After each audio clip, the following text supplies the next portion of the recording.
Hi everyone, my name is Nikhil and I am your instructor for this course. And in this chapter, we will learn about the basics of the Photoshop, and more importantly, we will cover the interface of the Photoshop in this chapter. So let's start. So here we are in the Photoshop, and we will go to the file and we will go to the new, and we'll see this. So we have the different presets here that will give us very different sizes. They have different sizes for photos, we have different sizes for print, we have different sizes for illustrations, we have different sizes for web purposes, we have different sizes for mobile, and we have different sizes for film also. So we will stick to the recent, we will choose a custom size, we will stick to the basic size of full HD video 1920 1080, and here we have dimensions. So this will be calculated in pixels or inches or centimeter or millimeter or points or picas. So we will stick to the pixels and we will keep our resolution to 72.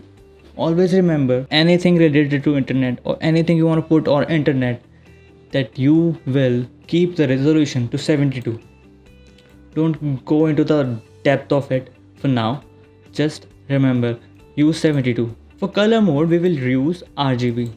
You have to remember that if you are working for web or anything related to internet, you have to keep the color mode to RGB, red, green or blue. And anything related to print, you want to print something or anything related to magazine, newspapers, brochures, anything related to print, you have to go to the CMYK, cyan, magenta, yellow, black.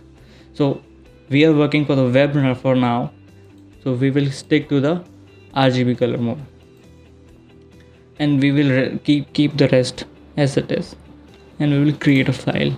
So here we are with our tools and artboard. Actually, we have different option for artboard. Here's the different option for artboard. We will learn that later on. So this is a canvas, this is off canvas, these are tools, these are title, these are tools for like supporting tools for this. So these are the palettes, these are the helping palettes that will help us with patterns, with gradients, swatches, with colors. These are the property palettes, these are the adjustment palettes. We can always drag them and move it around anywhere. This is the layer palette, the most important palette in Photoshop. This library is not working because of the internet, so we will close it. Here's a learn palette, we can close it if you don't want to use it. Here's a history palette, we can drag and close it if we are not going to use it. So we can always adjust these palettes like wherever we want, and we can always save this like setting.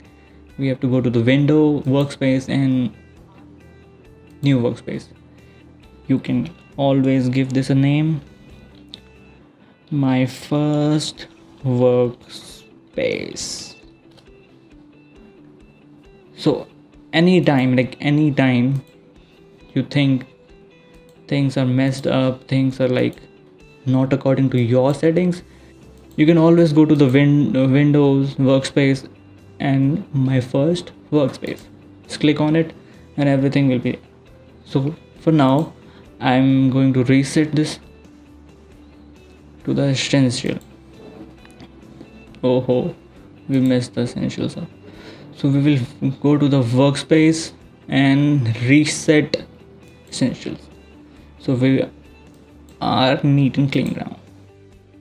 So we will learn more about other things in next chapter. So see you guys.